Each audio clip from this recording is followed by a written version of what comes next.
Yo, what is going on, guys? Welcome back to my channel. My name is Hartz, and today I'll be breaking down the Thursday night football game we have here on DraftKings. $500,000 up top to first place between the Falcons and the Panthers. So if you're new to the channel, hit that like button, subscribe, turn on the notification bell. Do truly appreciate all you guys hitting that like button. Let's try to get to 20 likes. Trying to get to 1,000 subscribers by Christmas. So hitting that like button really helps out my channel. I do greatly appreciate it.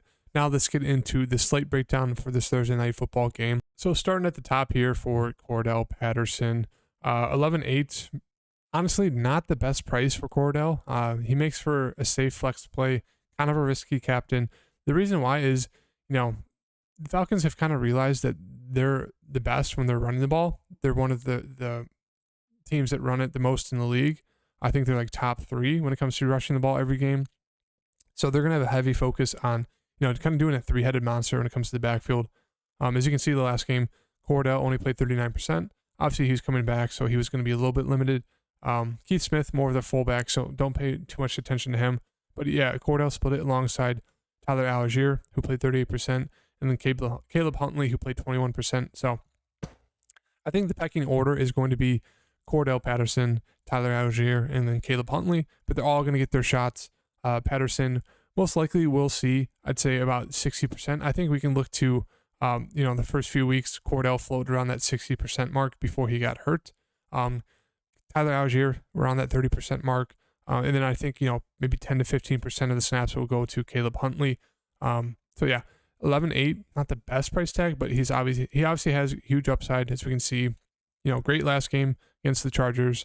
Very solid against the Seattle. Great game there. Great game against New Orleans. So does have some upside. Does have some low floors, as you can see, versus the Rams versus Cleveland. So yeah, 11-8, kind of a risky flex play and a risky captain play, but he's definitely worth taking a shot on him because he's going to be a main star on this the Falcons side. Mariota, I'd say he's my favorite play on the Falcons side. Offers the safest floor. I'd say the highest ceiling. Can run the ball. Going to see 6+ rush attempts from him in this game. Can get the rushing touchdowns as well. And he's actually a decent, thrower. Obviously not going to throw for 300+ yards. Pretty much has been below 200 yards every game. But he's, able to throw you, 1 or 2 touchdowns. So he makes for the safest captain play. Probably will be the highest owned captain on the slate. But I think for good reason. Makes for a safe flex play as well. So 10-2 for him. I prefer playing him over Cordell. I do think you can get away with fading Cordell, even though this Carolina defense is not the best against the run. So yeah, it's going to be one of those things. It's kind of a coin flip. Like, I don't mind fading Cordell, but I also think most likely if the Falcons are going to do well, it's going to be because of Cordell. Drake London, pretty pricey here for him at 8.2. Hasn't been good at all really since the first 3 weeks. As you can see, was doing very well and then kind of fell off. Not seeing much long balls. Still seeing the targets, but really hasn't been doing much with it because the Falcons kind of realized their success, is with running the ball. Going to be playing about 75-80% of the snaps. So yeah, not the best price seeing the targets, but just has been doing much. So he's a very risky play, in either the flex or the captain. Prefer getting him as a captain play just because of that upside into the 20s. Pitts, kind of the same thing. Will probably be more popular than Drake London just because of the price difference. But, same story with him. Either he's going to have a very solid game or he's not going to do much because the Falcons like to run it.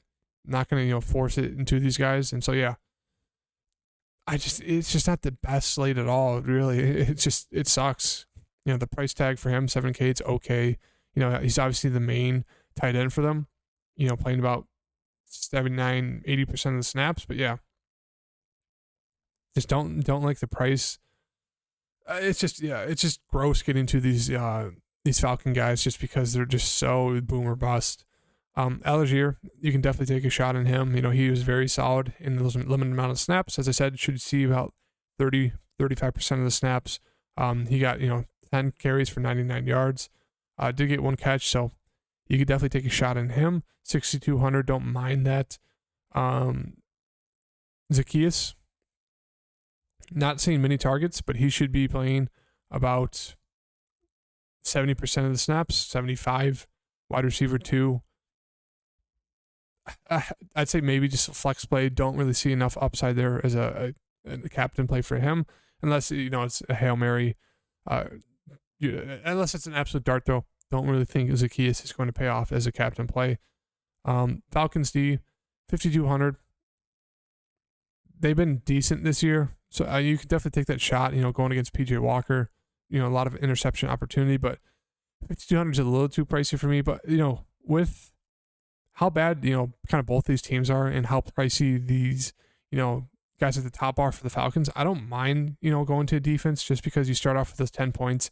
And if PJ Walker does bad, throws an interception, or if there's a defensive touchdown, starting off with those 10 points, having a solid defense, I don't mind getting into defenses on the slate, for that weird reason. I'm usually, always fading the defense, but I think in this situation where you have an offense that's so run heavy, the main stars for the receivers, even the running back, Cordell Patterson, as we saw, they're all boom or bust. Like, it's just getting those safe points, from the Falcons defense, starting with 10. And if, they do a few good things, that could really help out in the flex. I wouldn't push it as a captain. There is that chance, they could do very well, but I'd say a safe flex play for me from their defense. Huntley, 4,800. I don't think you have to force that. You really need him to fall in the end zone, but he's not going to be playing too many snaps for them. I'd say maybe 10 to 15% at most. For getting to the other two running backs, but I guess he's in play 4,800. Bird, I think he's going to be wide receiver 3 for them. As you can see, Drake London, obviously wide receiver 1. Zacchaeus, wide receiver 2. Bird, most likely wide receiver 3. He will share some snaps with Cordell Hodge. But yeah, not a lot of interest in him. Just more of that kind of those dart throw plays.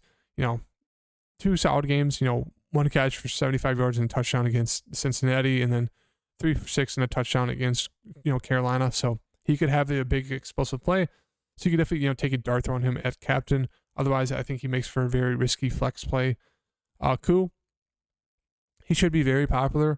Just because obviously it's very boom or bust with all these offensive players. No one really has a safe floor on the offensive side besides Mariota, and I guess maybe Cordell. But yeah, Koo will be very popular because of that, and I do think the defense will be popular as well, just because of the safe upside with the points. Hodge, just a very, very risky flex play. Don't think it's do it. Pruitt will see, some snaps in the tight end spot for the Falcons, about 30% a game. Hesse's more of like that run blocker. Where is he? So yeah, I mean, just a gross team, gross game we're going to have to watch. As I said, I prefer getting to the safer plays of Mariota, the defense, and Koo. Obviously, that's going to be the kind of route a lot of people go. Same thing with Patterson, but it's hard to get risky and take those, dart throws on those wide receivers. On the Carolina side, we have PJ Walker's going to start. So I really wouldn't take a shot on Baker Mayfield unless you think PJ is going to have a terrible game and get pulled. But yeah, as we saw against Atlanta in that last game, threw it for 317 yards and a touchdown. Yeah, a lot of that production came in the last quarter. Obviously, he had that huge throw to DJ Moore because otherwise he was, not looking too hot. I'd say we can kind of expect maybe 10 to 15 fantasy points from him. He's a guy that used to run it, not running the ball at all this year. So limited upside, kind of a low floor, 9,600, not the favorite play for me. Maybe he has a success again against the Falcons, but very, very risky play there as a flex play. I guess super risky as a captain. Sam Darnold is going to be activated, but I don't think he's going to be playing at all, so it'll be PJ Walker's game. DJ Moore, I guess, looks like the safest play out of either side. The targets are there. The past 2 games, as you can see, 10, 11, and 6. So I'd say going to be one of the most popular captain plays.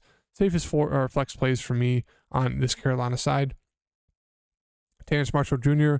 Getting more involved recently, 9 and 6.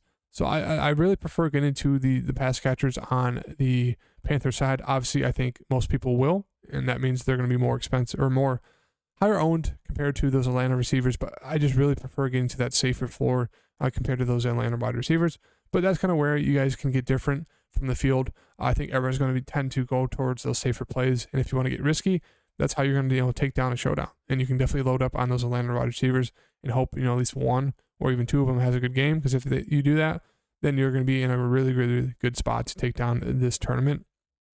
So yeah, I have a good amount of interest in Terrace Marshall. Foreman going to be extremely popular because everyone's going to see, oh, he went off for 26, 118, and 3 touchdowns against Atlanta.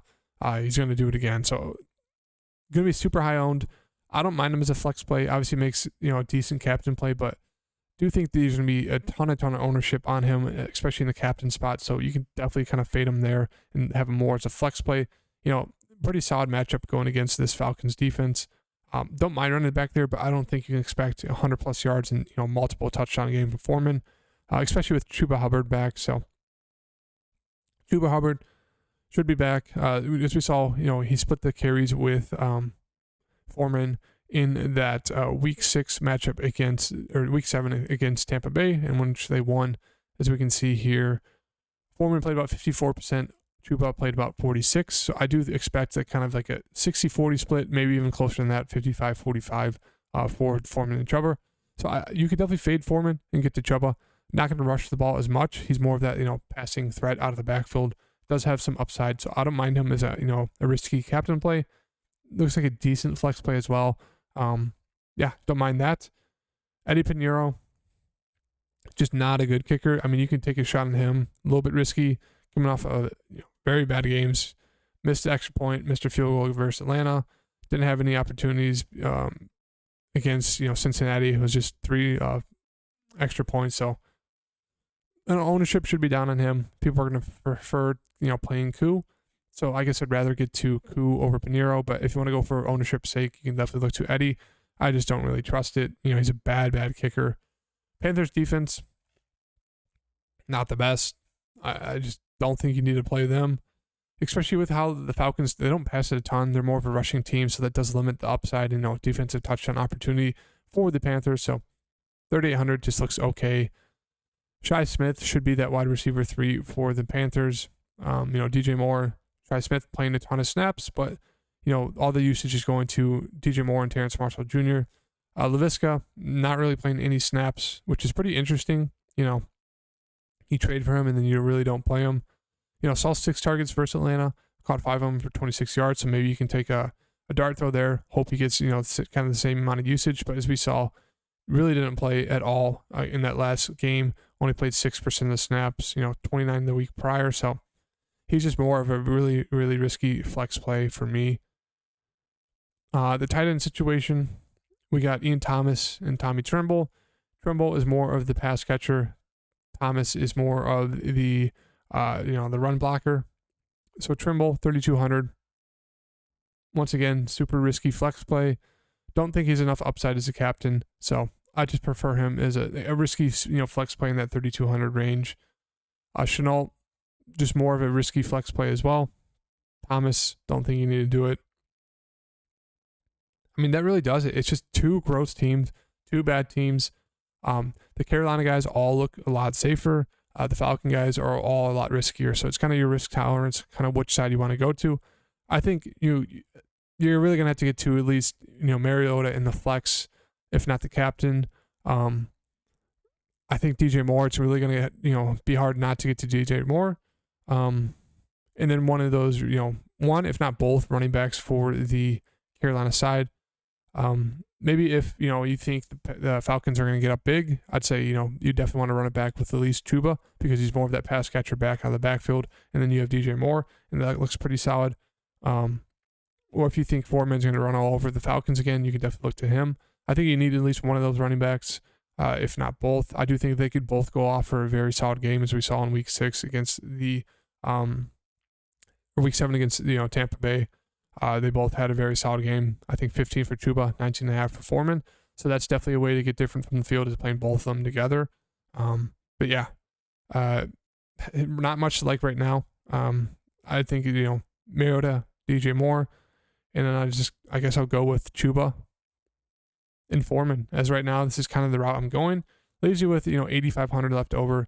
You can't get to Cordell Patterson. You can that will lead you down the route of fading him, which is obviously super risky because if Falcons do well, it's most likely because of him. But he still has that opportunity to have a floor game. But that allows you to pay up for, a guy like Kyle Pitts or Drake London in that captain spot, pairing them with Mariota does well. And then you run it back with more, Chuba and Foreman. I don't mind that. Let's see that. Let's just throw Pitts in. Then you have 6,500 left over. You can get to one of those kickers. So yeah, or the defenses. So yeah, it's just kind of risk tolerance. If you want to get risky, go with the Falcons guys. If you want to be a little bit safer, you can go with those Carolina guys. So if you guys like the slate breakdown, hit that like button, subscribe, turn on the notification bell, and I'll see you guys in the next video. Peace.